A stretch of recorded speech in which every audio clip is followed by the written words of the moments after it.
gente está falando sobre o risco de infartar quando alguém toma vacina. Será que ele aumenta? Será que ele diminui? O que acontece? Qual que é a relação da vacina com o infarto? É isso que a gente vai conversar aqui no vídeo de hoje. Se você é novo por aqui e ainda não me conhece, meu nome é Gustavo Lenci Marques, eu sou médico, sou especialista em cardiologia clínica médica, doutor em medicina interna e professor universitário. E aqui a gente discute os temas aí relacionados à medicina e à ciência da saúde de uma forma simples e descomplicada, mas sempre muito bem embasada. Se você é novo por aqui, seja muito bem-vindo. Não esquece de deixar o like e se inscrever se ainda não for inscrito. Agora sim, vamos falar de vacina. Primeira coisa que a gente precisa entender é da onde que vem a ideia dessa relação entre vacina e infarto, que parece uma coisa tão aleatória, né? Bom, a gente precisa entender o processo do infarto. Olha essa imagem que está aparecendo na tela. Ela mostra a placa aterosclerótica. Isso aí é a placa de gordura que pode estar acontecendo nos vasos das pessoas que habitualmente têm hábitos ruins, como por exemplo um colesterol elevado, tabagismo, sedentarismo. Aos pouquinhos vai depositando essa gordura ali. Essa gordura, como você pode ver, ela tem um centro ali mais amarelo, em que você tem toda a gordura e você tem uma capa fibrosa em volta. Ela está ali dentro, protegida. Só que em um dado momento pode acontecer dessa capa sofrer ruptura, essa gordura sair em direção ao sangue e formar um coágulo, entupindo totalmente o vaso. Isso é um infarto, que é o que a gente está vendo nesse vídeo aí.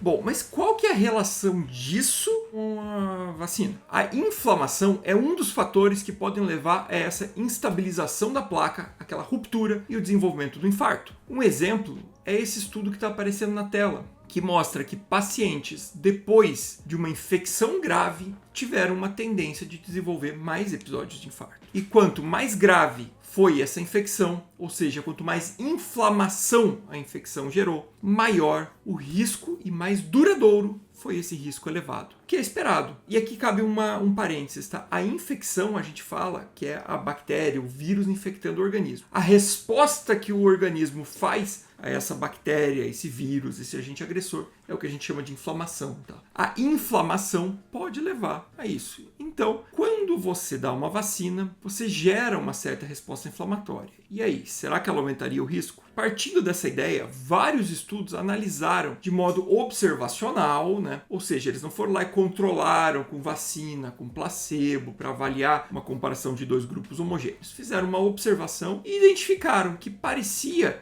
que a vacina tinha um efeito protetor, até porque a vacina, você gera uma resposta inflamatória controlada, a fim de gerar imunidade, enquanto que a infecção, não. A bactéria, o vírus, o agente agressor, ele está ali e gera uma inflamação muito intensa. Então, como a inflamação da vacina seria mais controlada, ela poderia reduzir o risco. Mas como eu já falei diversas vezes aqui no canal, simplesmente uma observação com uma associação, ela não leva a nenhuma conclusão, ela apenas levanta a hipótese para ser testada em estudos futuros. E foi isso que foi feito na sequência. Estudos iniciais avaliaram vacina contra placebo, em trials mesmo, para avaliar esse risco. E aqui nós temos duas meta-análises. Se você não sabe o que é uma meta-análise, eu já gravei um vídeo explicando isso. Como analisar uma meta-análise, como saber se ela foi bem feita, se ela não foi bem feita e como extrair as suas conclusões. Aqui eu tenho duas meta-análises. Uma que comparou a vacinação para gripe e o risco cardiovascular e outra que comparou a vacinação para pneumonia contra o pneumococo, que é a bactéria que gera pneumonia. Em ambos os casos, houve uma redução significativa da taxa de infarto. Pegando uma dessas meta-análises e fazendo o cálculo da magnitude, a gente vai chegar ali no NNT, que é o número de pessoas que você precisaria tratar para prevenir um evento, de 55. Lógico que esse NNT é relativamente baixo, perto do que a gente tem, algumas intervenções que a gente faz tem NNT maiores. Esse NNT de 55, ele se refere a essa população de alto risco cardiovascular, não a população inteira.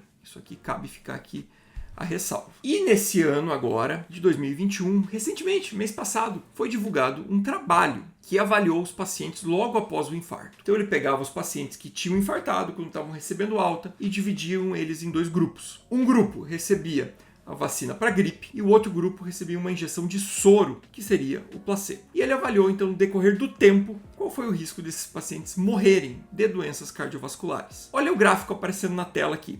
Como o número de mortes por causas cardiovasculares foi muito maior no grupo placebo do que no grupo que recebeu a vacina. E esse efeito ele começa logo nos primeiros momentos. Ele pode ver que o gráfico já separa as duas curvas bem no início. E quando a gente vai calcular essa magnitude de volta, o número necessário para tratar, em que número nós chegamos? Novamente no número de 55, que é exatamente o mesmo número do cálculo feito pela meta-análise, demonstrando aí a consistência desse tipo de resultado. Então, em resumo, os estudos demonstram que sim, as vacinas estão relacionadas com o risco cardiovascular, porém protegendo. Quando você ouvir alguém falando besteira a respeito de que vacina aumenta o risco de infarto, você vai lá e corrige, fala assim, não, a gente tem muito estudo demonstrando que a vacina previne infarto, porque a vacina é uma inflamação controlada, enquanto a infecção é uma inflamação desordenada e que aumenta muito mais o risco de infarto. E com isso a gente volta a dizer, é muito importante vacinar. Às vezes a gente só pensa naqueles ganhos diretos que a vacina traz na prevenção da doença em questão. Porém, existem sim outros benefícios secundários.